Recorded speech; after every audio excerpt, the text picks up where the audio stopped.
is coming up, and his son, Ron Jr., has a new book, My Father at 100, where he claims in the book that his father showed signs of Alzheimer's during his first term in office. Specifically, he mentions the 1984 presidential debate with Democrat Walter Mondale, where Ron Jr. writes that his father looked lost and bewildered.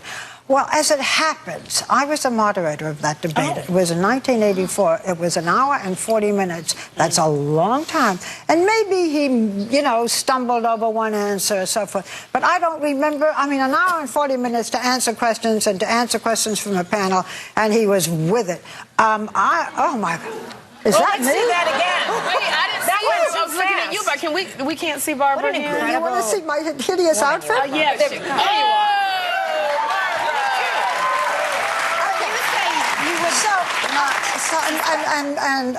Ron Jr.'s half-brother, Michael, said, this is not true, this didn't happen.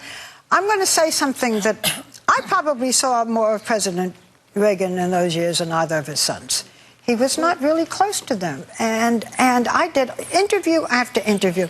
I didn't see any signs of dementia or Alzheimer's or whatever until after he left office. Now, this morning, Ron Reagan, who's a very pleasant fellow, and I like him a lot, was on GMA, and he sort of disputed what he said. He said, I didn't say that. In fact, I said exactly the opposite, that I did not see symptoms of dementia or anything like that when he was in office. I wasn't thinking, gee, I'm seeing symptoms of Alzheimer's here. So his half-brother says he said all of this because he's trying to sell books. So after a parent is dead, I'm talking to my daughter. How much do you write about them? Just to sell books? You know what I think?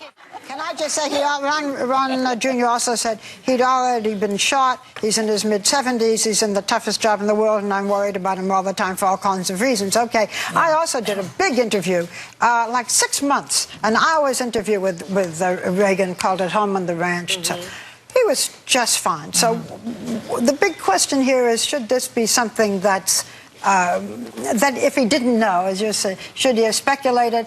On the other hand, it's a son who loved them, and it's going to sell books. So, you know, it's there we are. It's important to put it in the hopper. It is, but you're looking at Barbara, who sat with him through history, asking hours of questions and would never suspect it. But if family sees things that people on the outside might not see. Family that's not around, according to, I mean... Well, okay, all right. Well, you know. I mean, now conveniently, he recognizes the right wing has canonized the guy. Maybe they need to take another look at this. That's all. I don't think it demonizes someone to have Alzheimer's. I think it's demonic to go and write something that may not even be true just to sell a book. Well, you don't know that that's true if that's what he's doing. I don't. I said I think it would be demonic to do that. We don't know if it's true. And if we knew it was true, we wouldn't remember. But we will remember to come right back with it.